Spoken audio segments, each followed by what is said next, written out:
Welcome back to Temple Bound.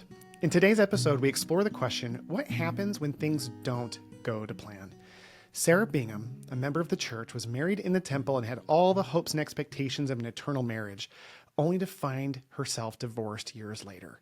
We're going to share with you her story of how she was able to reconcile that and what her journey was like when things don't go as expected, even when she went to the house of the Lord.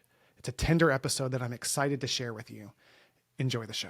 Well, Sarah, thank you so much for being on the show today. Yeah, super excited. Yeah, I love your story because it's one that needs to be told. I think, when it comes to temple marriage in particular, there's an expectation of perfection to some degree, don't you think? Yes. So why don't you share a little bit of your story?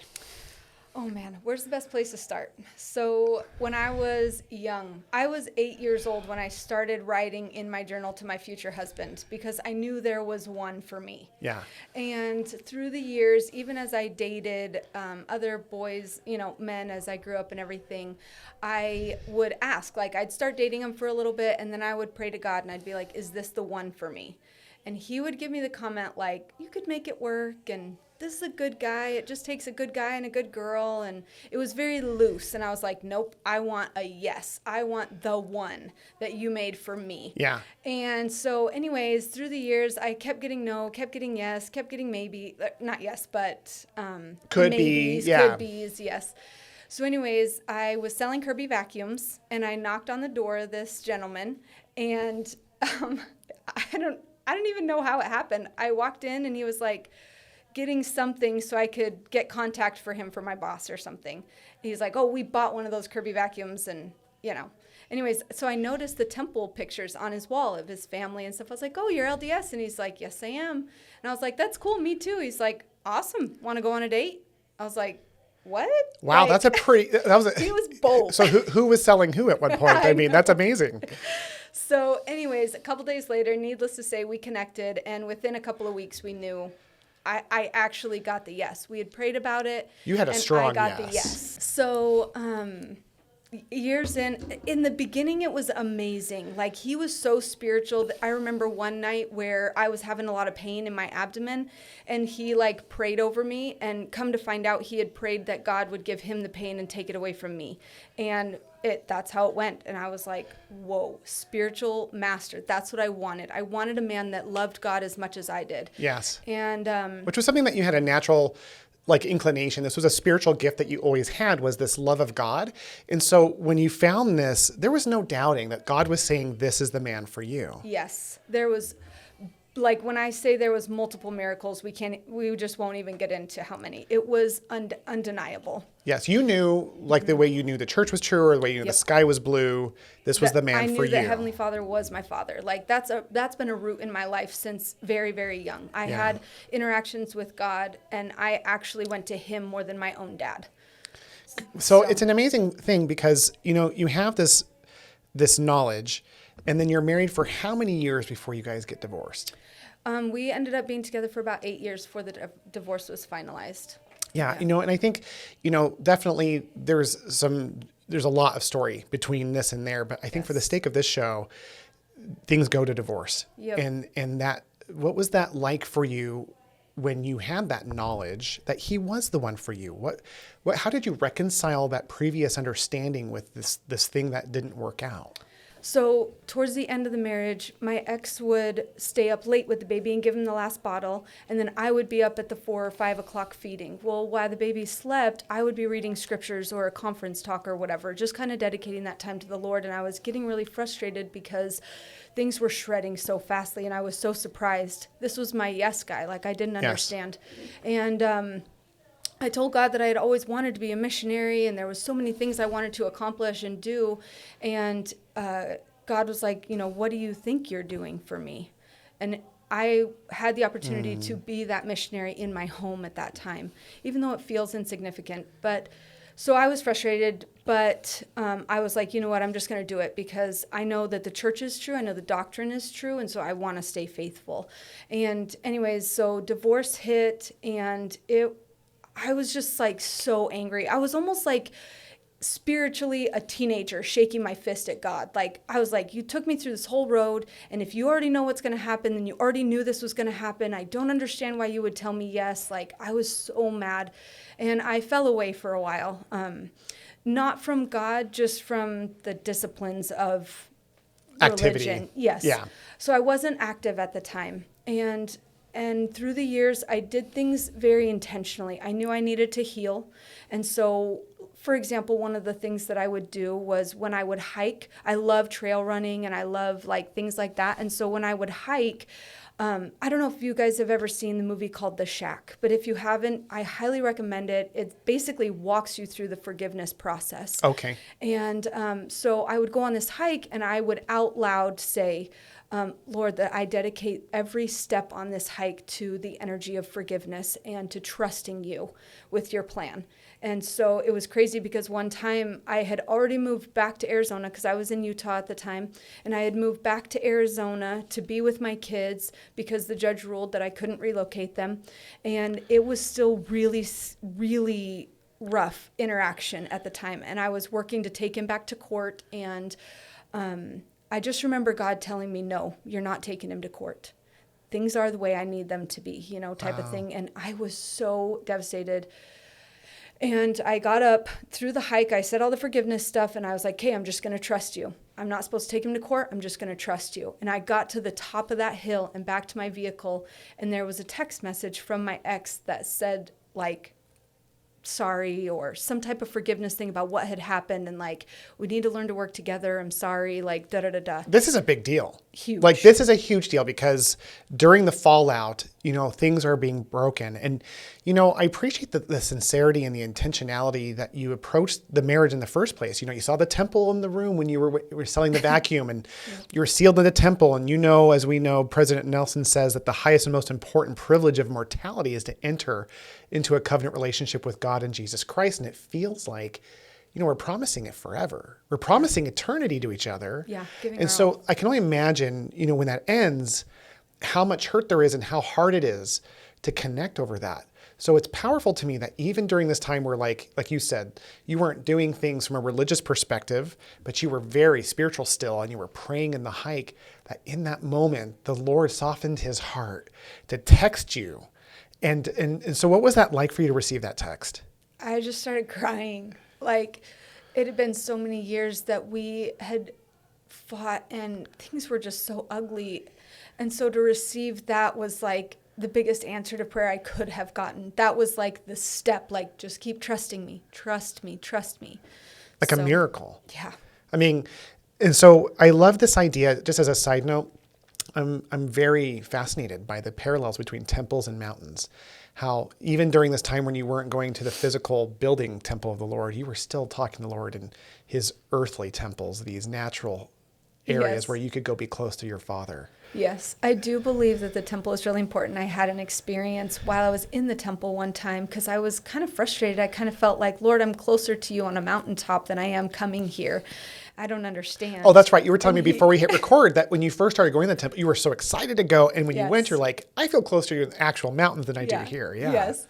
And so I asked the Lord, I'm like, why do we have to come here? Like, why can't I be out in the trees and on the mountains? And he said, well, that's not fair. I go to your house. Why can't you come to mine?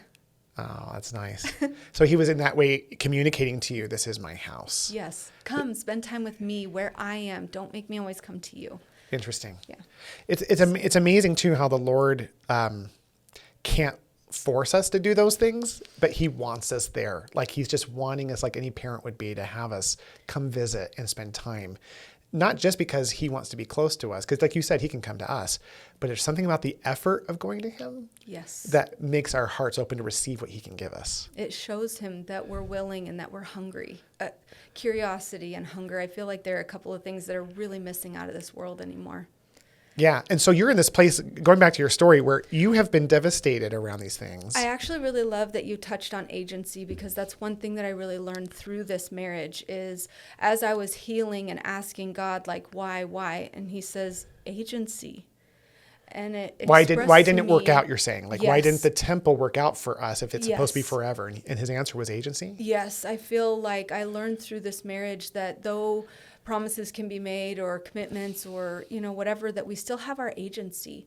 And that really was proven in each of our aspects. My ex choosing the choices that he made. And I honestly had warned him during this time, like, hey, the choices that you're making could cause our family. Like, are you willing to risk our family? Yeah. And the heed wasn't there. And so as he used his agency, I used mine as well. Right. And that I had to set some boundaries for myself that would, not make me go all the way under. I don't know how to better say that. Right. You had to choose your agency in order for survival and protection. Healthy. I had to, yeah. And so I really love that. And that's a huge thing. Like, when we judge and force and push and try to control, that loses the essence of God. Like, agency is God. And so I think that's one thing that helped me heal too, is I was like, okay, he can be a human and I can be a human. And so it seems like that's how, I don't want to put words in your mouth, but that's how you reconciled this thing about, hey, we're doing the right thing the right way. We're getting married in the temple. We're sealing our hearts to each other and to Christ, but it didn't work out. Yeah. And for many, I have a very close friend of mine who's left the church who he told me, I just told him, like, when we got close enough, why did you leave? And he goes, I did exactly what I was supposed to do and it didn't work. I checked the boxes. I wasn't just a good kid. I was the best kid. I served a mission. I was the AP. I found this wonderful girl from a great family. And then we get divorced. He's like, I can't make sense of it. And so I think there's many people listening who can relate to that feeling of confusion of, hey, I'm doing the right thing. Why does this happen? And sometimes it's divorce, but other times it can be sickness. It can be trials and those types of elements. It's the brother, the prodigal son brother. That's what I learned. I felt like the prodigal son's brother. How so? The prodigal son's brother sat outside while his brother was celebrating with his father because he felt, I did everything right. Why am I not celebrated? Like you're left out of blessings. But why does everybody get all this stuff? Because I watched my ex grow into his family. He got remarried very quickly after our divorce. He is still married to that woman. He has the kids. He got the retirement money. He got it all. What about me? Yeah, what happens to you? And in your case, you're making decisions in order to protect yourself and stay healthy. Yes. And you feel like you're sitting on the porch watching everyone else celebrate and have fun. Yeah, and my father, my heavenly father, celebrating with him and rejoicing with him and glad he came back and, all the things. So I call it the prodigal son's brother syndrome. How long did that take you in general? Like from the beginning, like since the time of the divorce, the time where you got clear, where would you say, how long of a period of time was that for you? To be honest with you, I still deal. I was listening to the book called The Body Keeps Score, and one minute I love that book, by the way. It's amazing. I was driving down the road, listening to it one minute, fascinated because I love psychology. Next thing I know, I am blubbering down the road. I can't tell you what triggered it. I don't know, but I was just like, I'm so broken. Like, I don't even know if I can ever heal because I still have episodes of nightmares, or I call it reels. Like, just this one thing will hook into my brain and just spin a million times, and it throws me into like adrenaline and like frustration and just, I call it cloudy days. Wow. Thank you for being so authentic, by the way, Sarah. I think people listening really relate to that. A lot of people deal with it, but they won't talk about it. No. So why are you so confident in being able to talk about it? Because I feel the blessings of the Lord because I've worked to heal. The Lord has given me so many things. So, for example, there's a story. I was with my new husband already. It's a blended family. He brought 4, I brought 3 into the marriage, and he is the one. He makes me so happy, and he was the one I've been waiting for. But that doesn't come with no struggles. As we've blended the family, the kids have worked to work together and love together and be together. And my 2 youngest, they were probably like 5 and 6 at the time, and they come running up to me. Sure. And one of them says, "Mom, you need to spank him. He was being mean to me," and was like so mad. And I was in this moment of my life, I was just frustrated out back anyway, right? So it just caught me in the moment. But I was like, "Oh yeah? Well, would that make you happy?" Yeah. And he was like, "Yeah." And I was like, what the heck? And I just spanked him and I spanked the other one. I was like, now everyone can be happy. Like, why do you have to be mean to each other? Why can't you just love each other? And in that moment, I heard God telling me the same thing. You feel betrayed, you feel hurt, and you want me to hurt him. But I love him. And he's broken too. Like, he needs me as much as you need me. Exactly. You know what? You kind of just got right to this really cool reveal, is that you end up getting remarried. Yeah. So if I can summarize the journey, marriage, hopes of perfection, or at least happily ever after, and then it doesn't work out. Yep. Then there's this huge confusion and separation from at least activity in the church, but questioning God as to why this happened. And then you realize that agency plays into this. Yeah. And then you start working on forgiveness. And through that forgiveness, the Savior's atonement plays in. He touches his heart. He reaches out to you and you start reconnecting. So let's go back to that story of like, how does it go from that to being married again? And like, cause like there was a reactivation involved. Yeah. Cause that I attribute to my current husband. I don't know that I would be active without him. What was life right before you met him? What was like right before you met him? What was life like for you? It was openness. I had fallen from the church. I had, shifted my life. I joined the military and I was in Utah at the base and I was looking to relocate my kids. And I had just gotten started boyfriend, girlfriend with my boyfriend before my current husband. There's a guy you're dating. Yeah. Yes. And anyway, so my husband and I connected off of Facebook. Our birthdays are like 2 days apart. And so he got notified and he was like, hey, I saw that you've been divorced. Can I ask you what the process was like?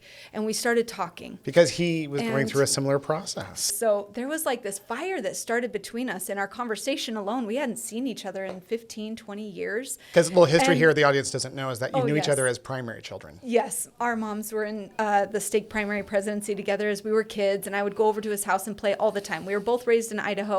And I moved to Arizona when I was about 10 years old. And so, so we re-sparked, and all of a sudden there's like this fire going between us. That's the best way I know how to describe it. It was like I just wanted to talk to him all the time.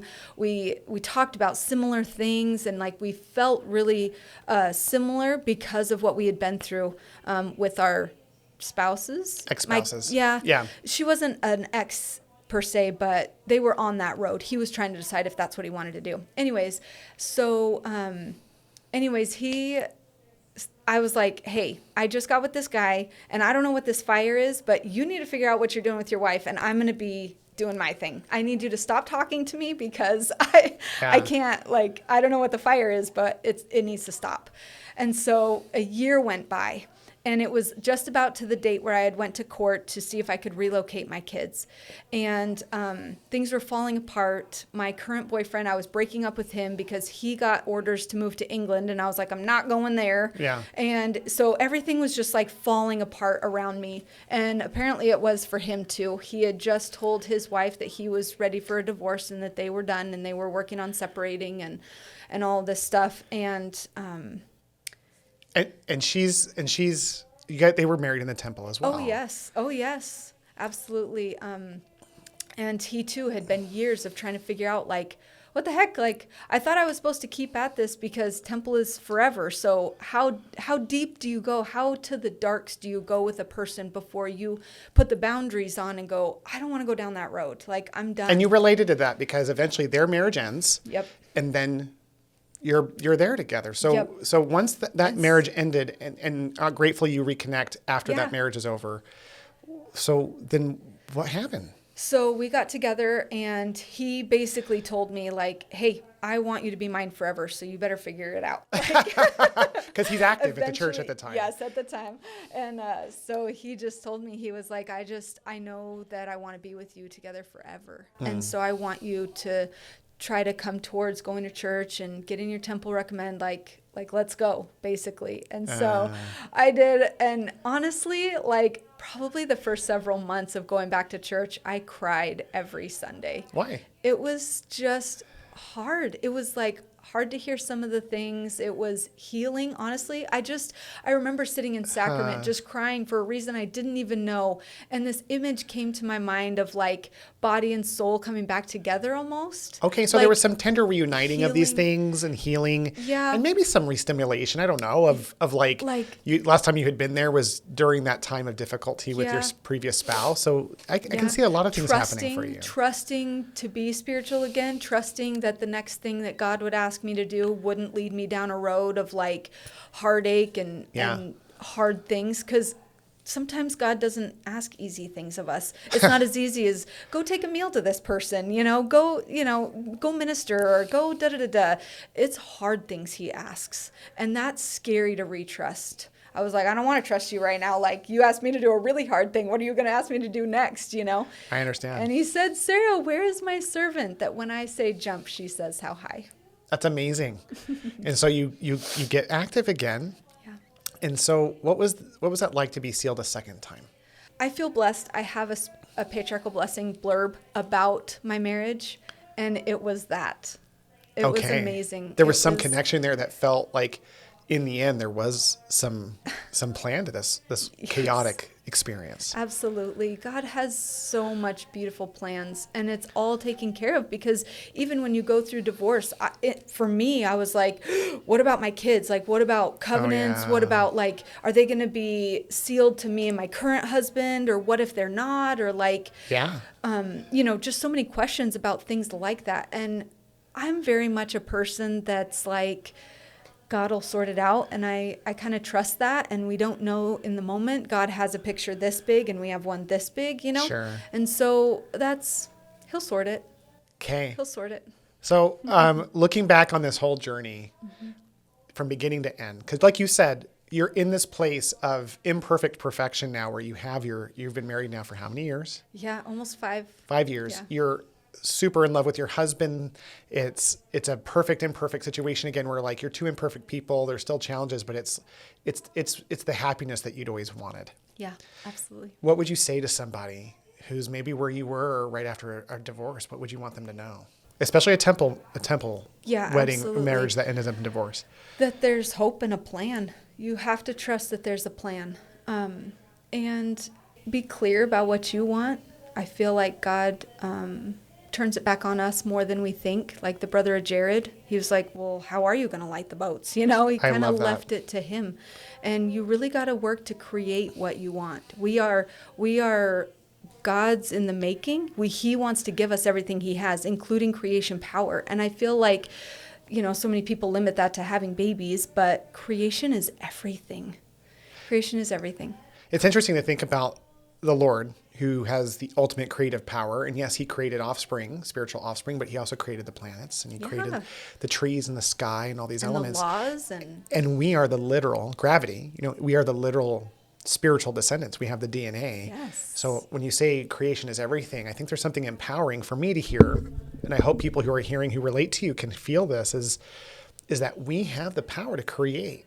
Yes. And the Lord is always going to respect our agency in that process, just like he has to respect others. And he'll inspire us to do things that don't always, like we think of things as like linear, cause and effect. I do a good thing, I get blessed. Yeah. Sometimes those things he wants us to do are the right things. And unfortunately, agency can't be removed, and it results in some painful circumstances. I remember when I was selling Kirby vacuums, I actually went through this stint where I pretended every day was my last, and I lived expecting miracles. Wow. And I feel like there's a power that comes, though we need to go to God with gratitude and humility, we need not forget that we are his child and we have power. And when we are stepping in the footprints of God and moving in life, we can expect that he'll have our back. When we are working to create holiness and light, he will make up the difference. I love that. There's this quote from Elder Renland that we pulled up before we started talking that I think is just so powerful. Through the power of Jesus Christ, what is broken can be mended. What is old can become new.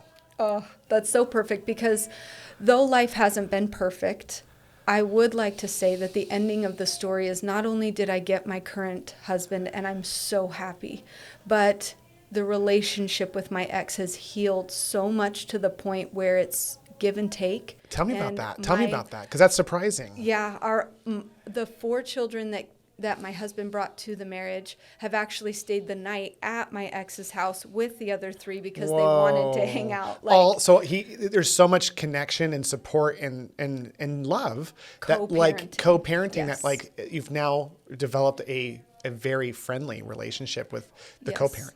Yes, it literally can take a 180. Like all this was happening while I was Relief Society president, and it was crazy, but the small steps that it took as we've shifted, and is it perfect? No, but it is amazing. Like we serve each other, we talk, we've actually sat down over food together so we could discuss different topics like as couples, and it's pretty cool. Oh my word. When you were first divorced, could you ever have imagined that to be possible? Never, ever in my life. Amazing. Never. This reminds me of another quote that we discussed before we hit record from Sister Kristen M. Yee, who I have just the greatest admiration of. She says, his healing can come to you in your time and in his way as you trust him. It's true. Yeah. It's true. It's hard. It's so hard in the moments to trust it sometimes. I actually ended up getting a tattoo right here on my wrist of the word trust so that I could look at it often and remind myself, like, trust him. Trust. I feel like it's a hard thing for me and my husband. And so we got matching tattoos, but we're learning to rely on the Lord. That's wonderful. Well, I can't thank you enough for this wonderful story of hope, of transformation, of miracles, of testimony, of trust. Yeah. I know that right now you have been dedicating your life newly to God as you've been active for years now, and you've been stepping into leadership roles. And one of the cool things that you've been doing most recently is that you're finding creative ways to put the word of God literally on people's backs. Talk to me a little about that. Yeah, it was actually an idea that I had while I was still married to my ex-husband. And so it's been a long time coming, but just this huge push. God's been like, here, do it, do it, do it. So he just gave me, I was looking around for t-shirts for my little boys one day because I was so sick of the t-shirts. Like, I'll sell my sister for a piece of pizza and like ultimate stupid, gamer. Like, right. All these I'm like, weird I don't shirts. want those labels. I want something that matters. And so I had this idea of a t-shirt with a whale on it and a man kneeling inside of it. And it saying, don't become whale bait. And it just cracked me up. And it's the story of Jonah. The scriptures go on the sleeve of reference. And so as you wear these t-shirts, my hope and dream, and I feel like what God's putting onto my heart is we need to talk about God more. We need to know the stories. We need to remember the miracles because we're going to need that remembering as crazy things happen in our lives. Like, oh, you know what? He saved Esther as she saved her people. And even though Jonah fought it for a while, like I did for a while, he still got to serve. And those people of Nineveh repented and they changed their ways, the whole town. And Benaiah, like there's some that I hadn't even heard of till I started doing this. Benaiah is a man that chased a lion into a pit on a snowy day and killed it and became a king's guard to King David. Interesting. So you're finding popular and lesser known stories. Yes. And you're illustrating them in a fun way to where it sends a message that matters, that reminds people of the Lord. And conversation starters, someone who doesn't study the Bible, because I also have Book of Mormon ones, and I would love to make a parable line and a Doctrine and Covenants line or a General Conference quote line. It would be so fun, but people who don't believe as we do or that don't know the story, they're going to ask you, what does that mean? What is that about? And then you get the opportunity. I call them Mish Mo Creations, missionary moments. Oh, Mish Mo is the name of the company?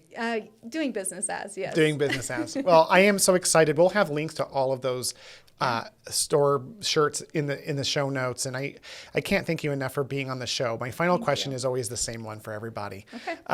Right now, this is one part temple, one part connecting to Christ through temple, but it's a one part family history. We're recording this for your descendants. The most important people listening to this show will be your kids and your grandkids and your great grandkids and so on. What would you want them to know about the temple? The temple is the highest frequency that you can attain on this earth. And the more time you spend there, the higher you become. And that would lead us to the city of Enoch, where we can all live in the highest frequency possible. And the more you can get around it, the better. Sarah, thank you. I sure appreciate you being on the show. Thanks for having me. Thank you for listening to today's episode of Temple Bound.